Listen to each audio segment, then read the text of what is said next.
नमस्ते बच्चों। नमस्ते मैम। नमस्ते मैम। नमस्ते। Very nice. अन्वेषा दिखाई पड़ रही है।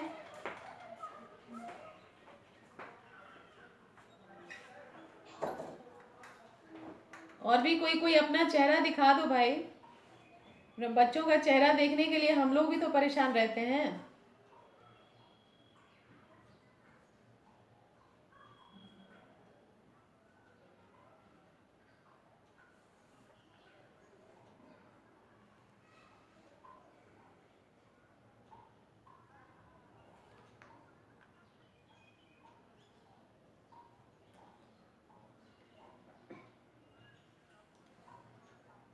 कल का मैम लेसन तो एवरेस्ट मेरी हमारे पोर्शन में नहीं है। क्या? मैम एवरेस्ट मेरी शिखर यात्रा हमारे सेकेंड टर्म के पोर्शन में नहीं है। तो हम लोगों को पूरी तैयारी करनी चाहिए ना। 4 ही तो लेसन है। एनुअल में तो पूरा पढ़ना पड़ता है। मैम नो मैम इस पर नहीं आ रहा है। संचयन के पार्ट है, बहुत सारे 5 पार्ट। संचयन के? अच्छा, इसमें धर्म की आड़ है? यस मैम, टर्म 2 में है। है तो, यस मैम। तो आज हम लोग धर्म की आड़ आड़ कर लेते हैं। इसीलिए मैं बोलती हूँ कि सिलेबस देखा करो, है ना। तुम कब जाओगे तिथि भी है टर्म 2 में। हाँ, तो वो हमने कर लिया। तो आज हम कर लेते हैं धर्म की आड़। Okay ma'am. ठीक है। Okay ma'am.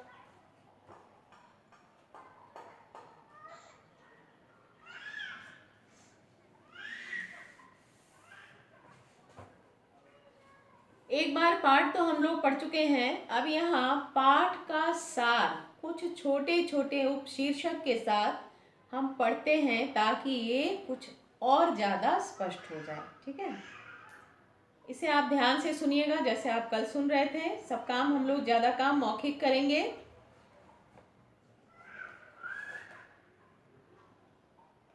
सबसे पहले आप देखिए धर्म, ये कम से कम उपशीर्षक आप जरूर लिख लीजिए। पाठ की रूपरेखा। इसे पढ़ने के बाद मैं आपको समय दूंगी 2-3 मिनट का। आप उसमें अपनी समझ से नोट कर लीजिएगा। पाठ की रूपरेखा।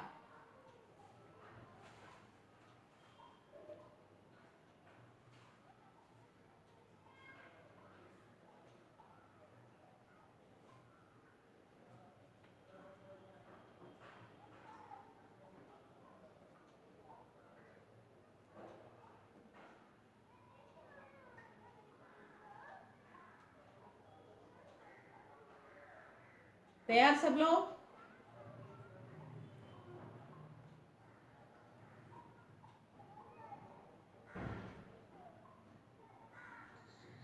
Yes ma'am.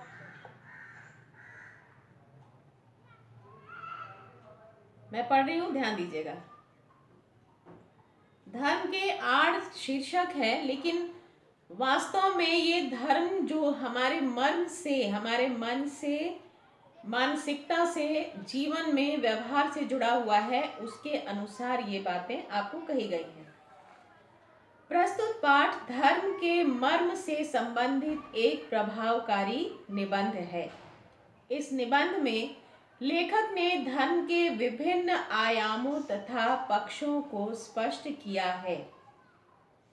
लेखक ने यह भी बताया है कि किस प्रकार धूर्त लोग स्वार्थ सिद्धि के लिए धर्म की आड़ में समाज तथा देश के सम्मान को कलुषित कर देते हैं। कलुषित कर देना मतलब बदनाम कर देना, गंदा कर देना, है ना। तो यहाँ धर्म के आड़ में बहुत सारे ऐसे काम हुए हैं जो नहीं होने चाहिए थे। हम धर्म का पालन करते हैं और लोगों को यदि तकलीफ पहुंचा देते हैं, समाज में कोई गलत नियम प्रचलित कर देते हैं, प्रचारित कर देते हैं, तो ये क्या हुआ? धर्म की आड़ हो गई। आम आदमी बिना कुछ जाने समझे हुए लालची व बुरे लोगों के संकेतों पर उत्पात मचाते हैं। अर्थात धर्म के नाम पर युद्ध होना, दो धर्मों के लोग आपस में मारकाट कर देते हैं, आगजनी कर देते हैं, हत्याएं कर देते हैं, तो क्या ये भगवान ने कहा है कहीं कि धर्म के लिए आप ऐसा कुछ कीजिए? बल्कि धर्म सदैव शांति का मार्ग है। धर्म के अर्थ को न जानने वाले सामान्य लोग भी धर्म तथा ईमान की रक्षा के लिए जान तक देने को तैयार रहते हैं। इसी बात को स्वार्थी तत्व अपना हथियार बना लेते हैं। धूर्त तथा स्वार्थी लोग सीधे साधे लोगों को बहकाकर हमेशा उनसे अनुचित लाभ उठाया करते हैं। ठीक है, अब यहाँ कम से कम 2 लाइन ही आप लिखिए। जो आपने सुना, जो आप समझे, पाठ तो हम पहले पढ़ चुके हैं, जो आपने सुना समझा उसे आप 2 लाइन ही पाठ की रूपरेखा, वस्तुतः क्या है इस पाठ में रूपरेखा, वो है आप जो समझे हो उसको लिख लीजिए।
लिख लिए?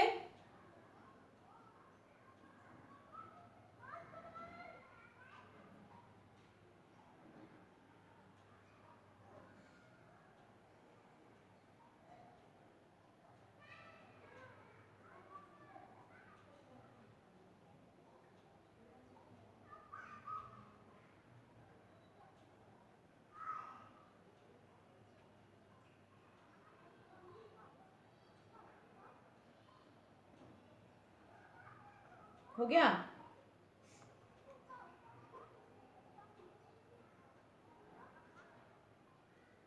ज्यादा लंबा कुछ नहीं लिखना है, बस थोड़ी सी बात लिखनी है।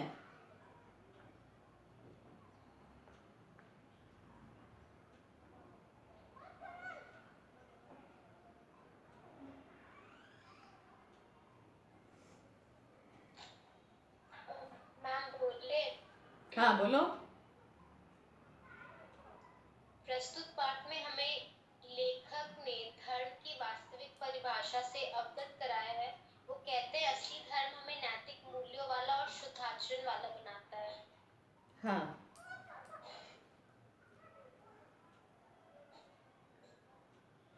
लेकिन यहाँ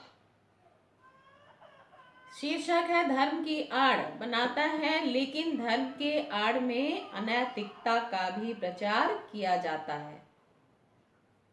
ठीक है, धर्म के आड़ में ही समाज में बहुत सारे अनैतिक कार्य भी होते रहते हैं।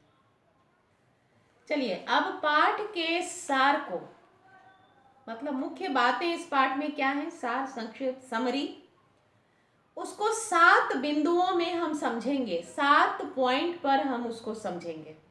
ये पॉइंट आपको नोट कर लेना है। धर्म का दुरुपयोग, आप पॉइंट नोट कर लीजिए, उसके नीचे 3-3 लाइन की जगह छोड़ते जाइएगा। धर्म का दुरुपयोग। दूसरा, धर्म एवं सदाचार के बीच संबंध।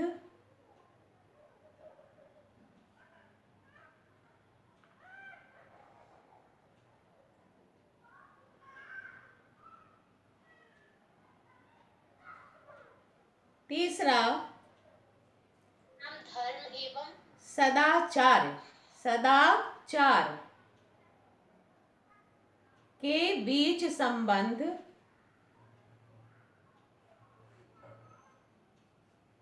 Yes ma'am. तीसरा, धर्म की कसौटी।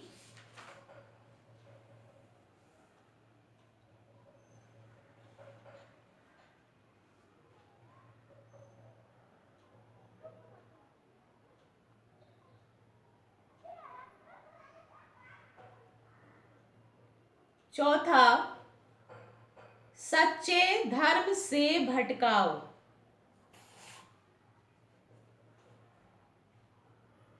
सच्चे धर्म से भटकाओ।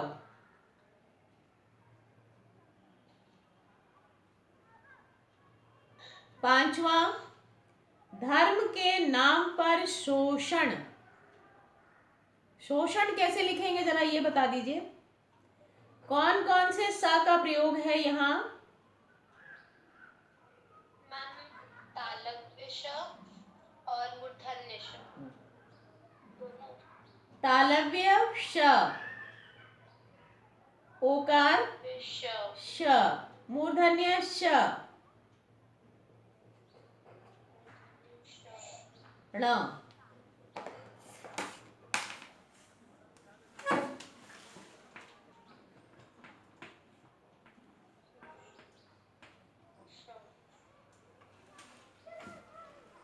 शोषण। छठा, धर्म की सच्ची उपासना। धर्म की मैम पांचवा एक बार और रिपीट कर दीजिएगा। धर्म के नाम पर शोषण। धर्म के नाम पर शोषण।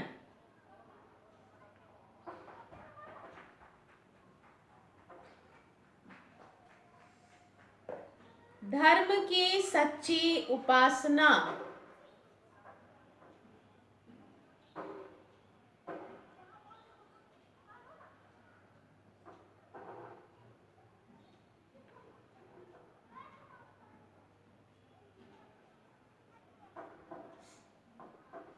धर्म की सच्ची उपासना।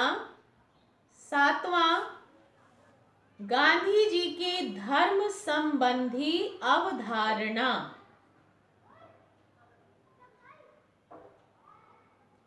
गांधी जी की धर्म संबंधी अवधारणा।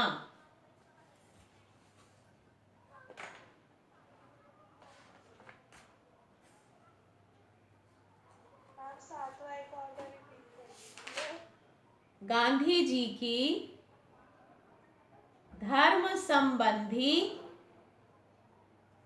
अवधारणा। अवधारणा।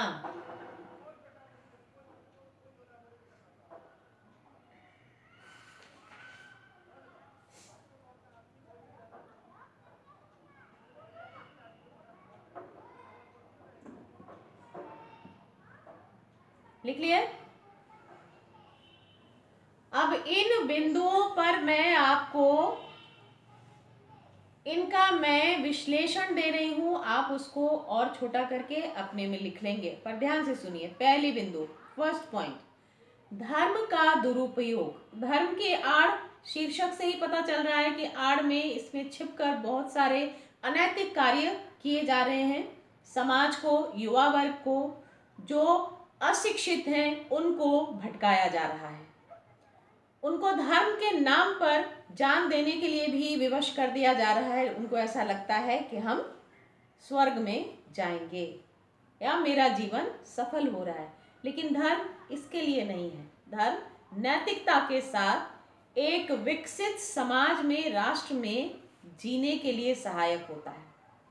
अब देखिए, धर्म का दुरुपयोग मैं पढ़ रही हूं, ध्यान दीजिएगा। पश्चिमी देशों में अमीर और गरीब के बीच की असमानता को दूर करने के लिए साम्यवादी विचारधारा का उदय हुआ था। लेकिन भारतवर्ष में वह स्थिति नहीं है। यहाँ की जनता की शक्ति का दुरुपयोग धर्म की आड़ में किया जा रहा है। यहाँ अमीर गरीब की लड़ाई नहीं होती है। कौन अमीर है कौन गरीब है ये लड़ाई नहीं होती, क्योंकि हमारा देश बहुत अमीर नहीं है।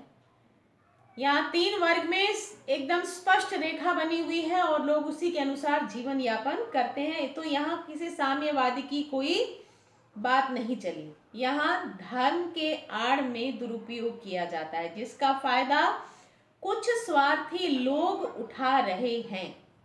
यदि इसे नियंत्रित करने का उपाय नहीं ढूंढा गया तो आपसी कलह निरंतर विकराल होती जाएगी। अभी भी वर्तमान समय में भी धर्म के नाम पर हमारे देश में जो कुछ भी होता है उससे चारों ओर विनाश का ही उत्पात दिखाई देता है और कुछ नहीं, उससे कोई हल नहीं निकलता है। तो हमको इस विषय पर काम करना चाहिए कि नहीं कि धर्म, अगर हम बैठकर राम राम की ही माला जपते हैं तो हमारा जीवन फलता फूलता नहीं है। सन्यासी होना, साधु हो जाना और गृहस्थ जीवन में जीना, सबकी अपनी अपनी सीमा रेखाएं हैं और सबकी अपनी परिभाषा है। उसी अनुसार सभी को जीना पड़ता है। तो यहाँ धर्म का दुरुपयोग हमारे देश में किस प्रकार हो रहा है, होना चाहिए नहीं होना चाहिए, इस पर आपके मत आप अपनी कॉपी में वो 3 लाइन के बीच में लिख लीजिए। किस प्रकार धर्म का दुरुपयोग हो रहा है ये आप उदाहरण दीजिएगा।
लिख लिया?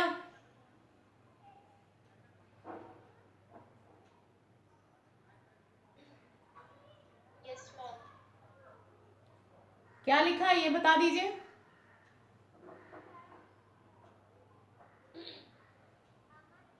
मैम, धर्म के नाम पर होने वाले दंगे, धर्म बताकर हत्याएं कराना और धर्म परिवर्तन के लिए डराना धमकाना।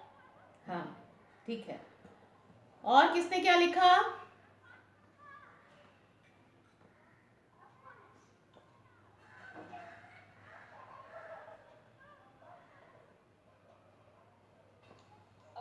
मैम, धर्म का दुरुपयोग लोग एक दूसरे की जाति और ईमान के नाम पर करते हैं। लोग धर्म के महत्व को जाने या ना जाने, परंतु जाति के नाम पर दंगे फसाद, लड़ाई झगड़े ये सब करते हैं। हाँ, और बहुत अच्छा लिख रहे हो तुम लोग। और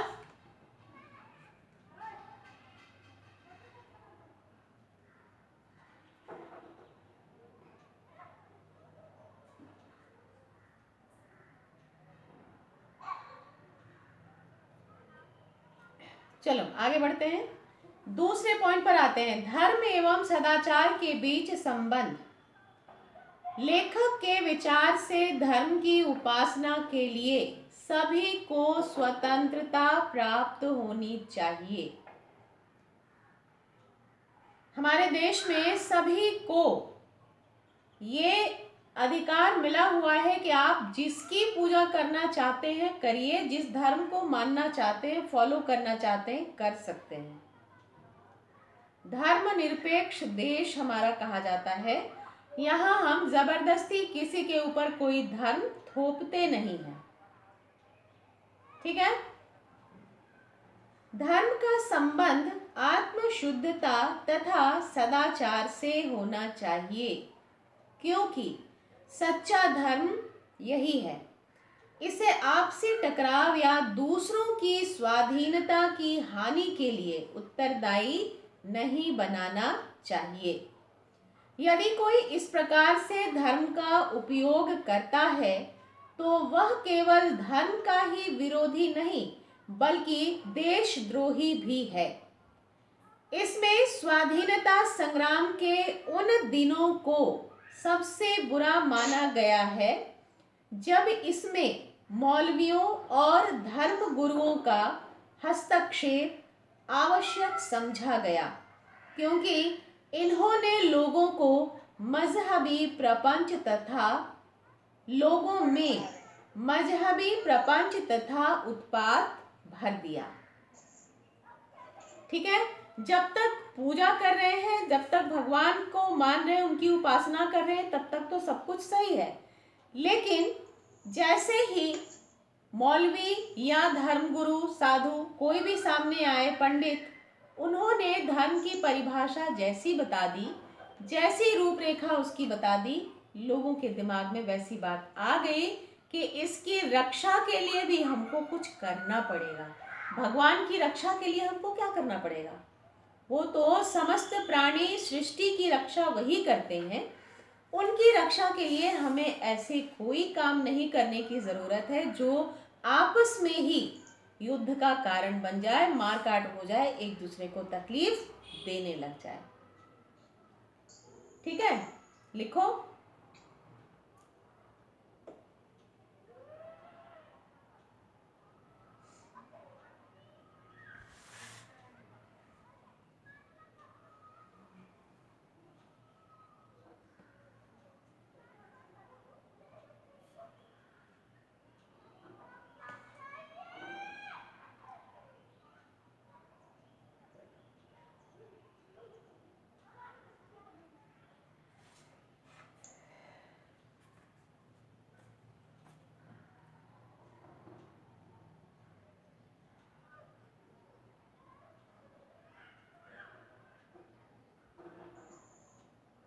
काम कौन रहा है?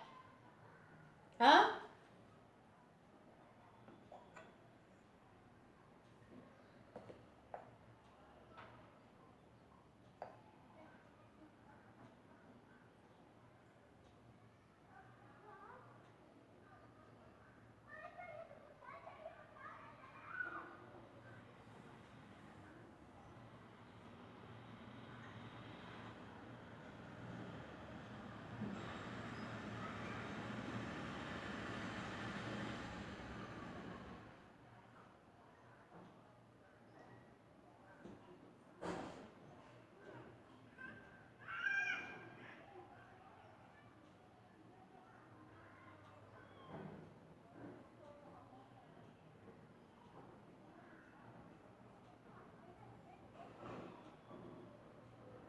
हाँ, किसी ने लिख लिया तो बोलो।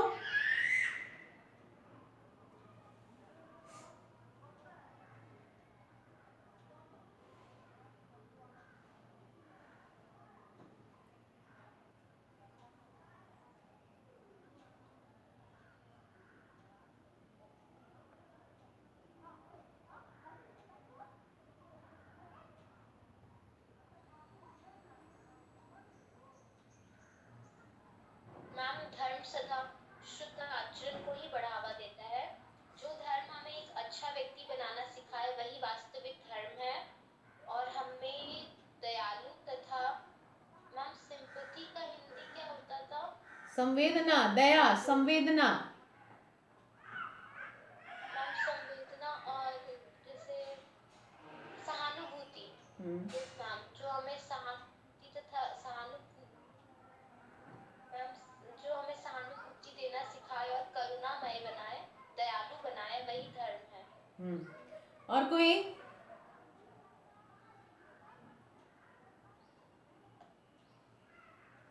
मैम, धर्म का मतलब केवल पूजा पाठ नमाज पढ़ना ही नहीं है,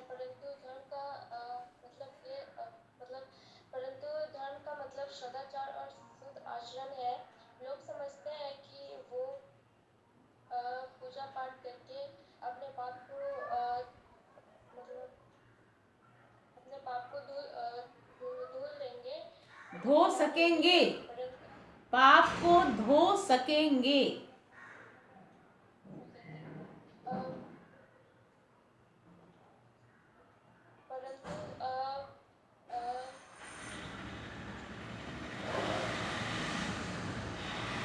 चलो ठीक है, और कोई? कौन हाथ उठा रहा है, बोलो।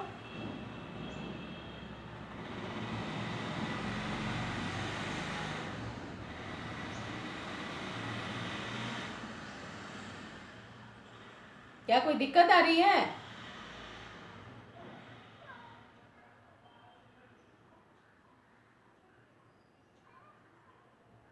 हाँ, कोई हाथ उठाई थी लेकिन बोल नहीं रही है। अच्छा चलो आगे बढ़ते हैं। तीसरा पॉइंट क्या है?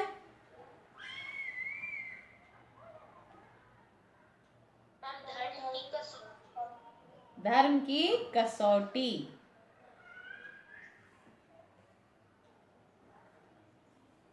गांधी जी ने धर्म को सर्वाधिक महत्व दिया। उनके अनुसार धर्म का अर्थ था ऊंचे और उदार तत्व।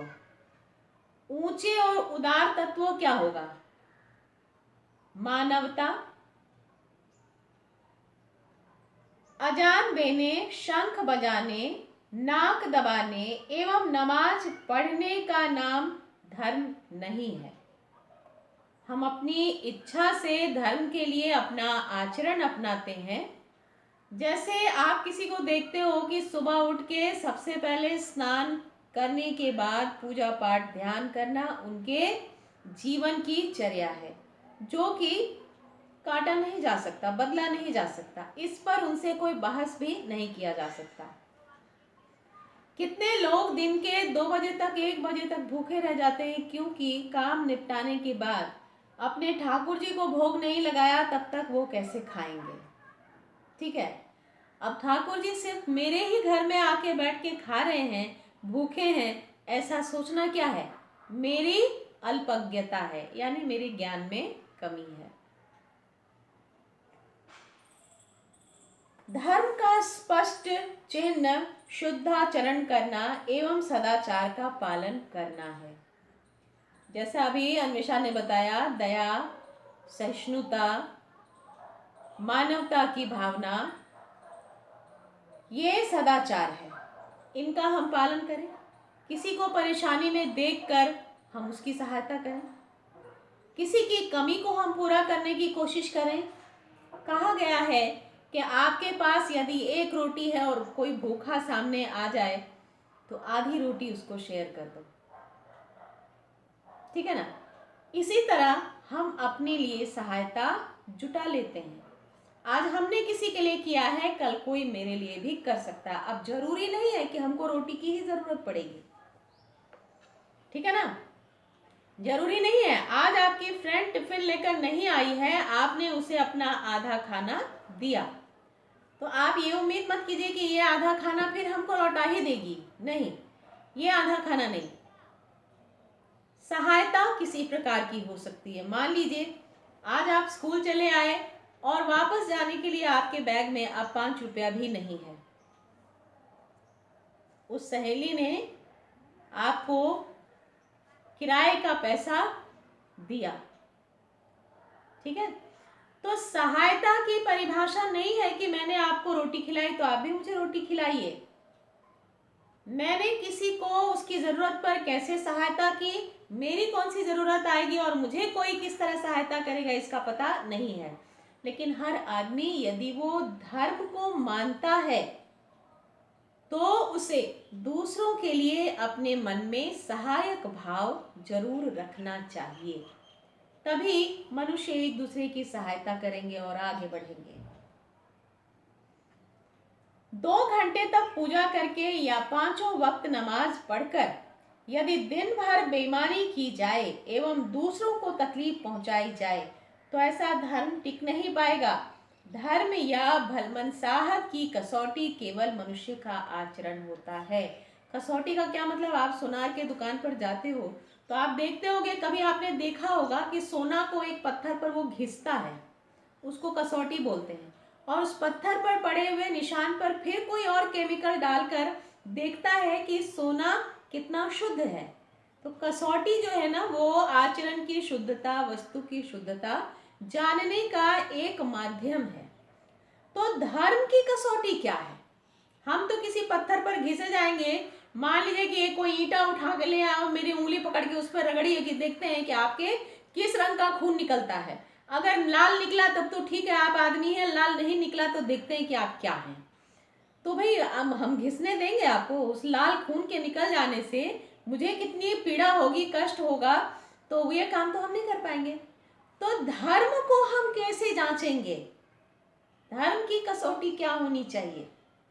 ये पूजा, नमाज और प्रार्थना, ये सब धर्म की कसौटी नहीं है। तब हमारे अंदर जो मानवता के भाव हैं वो है धर्म की कसौटी। कोई आदमी मंदिर नहीं जाता है, कभी नहीं जाता है, भगवान को कभी याद ही नहीं करता है, सोचता ही नहीं है कि भगवान की पूजा करनी है हमको, लेकिन भगवान उस पर बहुत प्रसन्न रहते हैं। क्यों? उसका कोई काम नहीं रुकता, उसको सब सहायता मिलती रहती है। क्यों? क्योंकि उसका आचरण धार्मिक है। वो आदमी धर्म का पालन करे ना करे, उसका आचरण धार्मिक है और वो दूसरों की सहायता को तत्पर रहता है, दूसरों के लिए वो बहुत काम करता है, लोग उस पर भरोसा करते हैं, विश्वास करते हैं। ये धर्म की कसौटी है। उसे हम साधु कहते हैं, उसे हम मान लेते हैं कि ये आदमी बड़ा धार्मिक प्रवृत्ति का है। तो अब धर्म की कसौटी क्या होगी, आप लिखिए।